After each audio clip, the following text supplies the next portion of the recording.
Now our platoon, armored vehicles, been decapitated. Our lieutenant's evacuated. Now we got this platoon sergeant who's pretty good.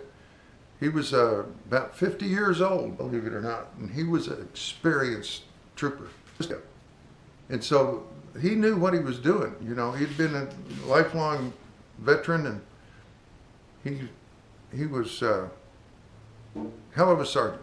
Really good. Had two daughters, grown, wife back home. You know, here he was in Vietnam in this goddamn mess. You know.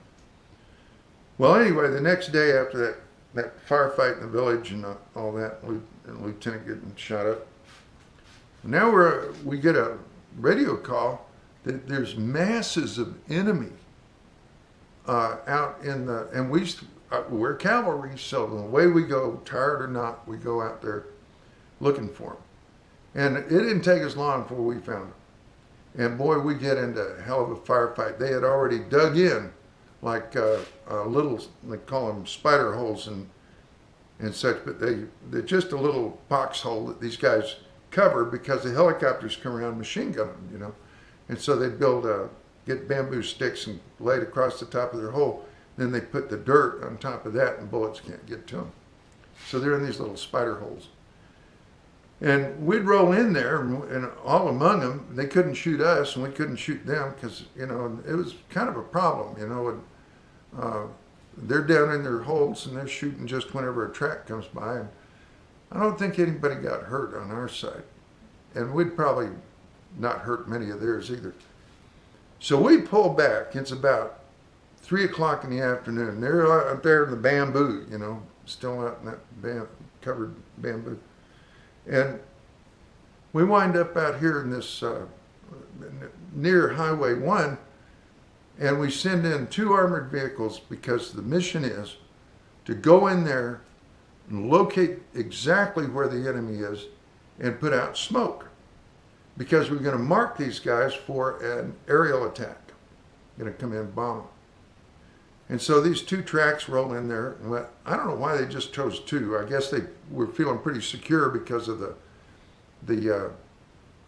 enemy, the way they were dispositioned. They weren't coming out of those holes, and we couldn't shoot them, they couldn't shoot us, so it was fairly safe. Unless somebody threw a hand grenade in your track or something, but they didn't do that. And so these 2 tracks, we had this driver, and I forget his name, but he was a big old tall black man. Skinny, made a hell of a basketball player, I suppose. But anyway, his natural lips were a little bit large, even for a black man. His lower lip very heavily protruded out in front of him. And we hadn't given him any ration crap about it. It just, you know, that's the way it was. And anyway, he was the driver of one of those 2 tracks. And they go in there, and we hear the shooting and not too worried about it, you know. And they mark their targets. Helicopters are above, getting the coordinates for the corners of the general size of the enemy disposition. And those 2 tracks come back, and this guy's he is cussing something fierce, this driver, this black driver. And this guy eyes are this big. A bullet had gone up and had just creased, put a perfect little U-shaped groove right across his lower lip. Well, I thought, man, this guy is one lucky son of a bitch. That missed his jaw by an inch. He could have blown the whole front of his jaw off. Holy cow, what a lucky son of a bitch. They can fix that, you know. And it wasn't even bleeding because the bullet, you know, I guess it's so hot and the shock of it all and all that, it just kind of cauterized those blood vessels right there and wasn't bleeding, but it looked pretty ugly, you know, raw meat. And he jumps down out of the vehicle and he says, I quit, I ain't gonna do this no more, this is bullshit, you know. And, they shot my lip. And in the middle of this horrendous combat, you know, all this happening, guys started roasting him about, if your lip hadn't been so damn big, you wouldn't have got shot, you know, trying to make him kind of lighten up about it. And then he started laughing, and he couldn't laugh because it hurt. He You know, and anyway, that's just one of those little funny things that go on in combat. Well, anyway, I'd never seen, at the time they called it a Blue 4. And this is a cluster bomb.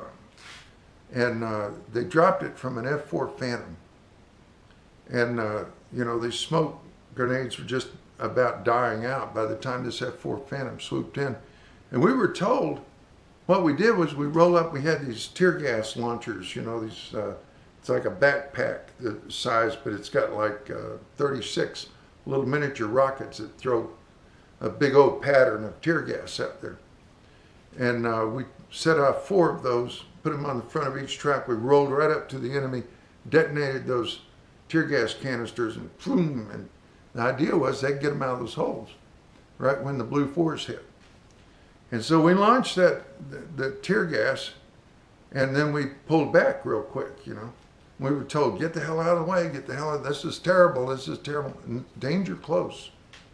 Danger close is, I mean, goddamn, we were less than 50 yards from this scattered bomb. This jet comes in, discharged 2 of those Blue 4 bombs, and 1 here and then 1 there, so that they get this nice long pattern.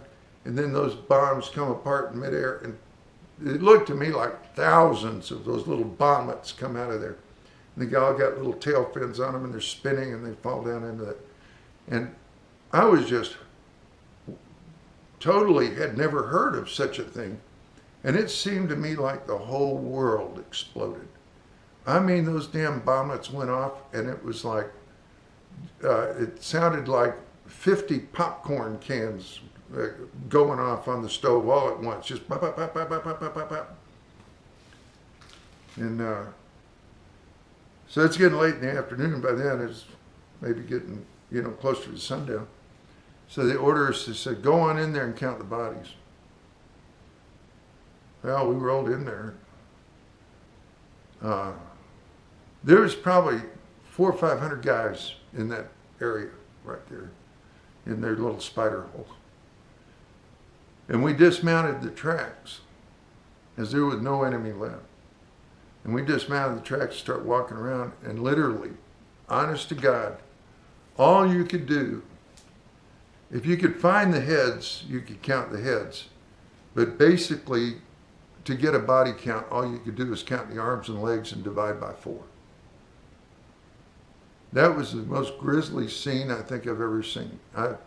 There were human body parts scattered around like snowflakes, like hailstones. You know, it was unbelievable that one bomb could do this much damage. And so we just kind of, I wasn't going to pick any of that shit up. And there were guys going around there picking up weapons, and ammo was scattered. Weapons were blown in half. The water containers, and oh my God, it was just awful.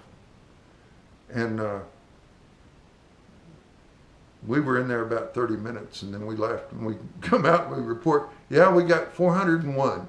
I don't know where they came up with the 1, but they said 401 enemy dead from that one Blue 4 strike.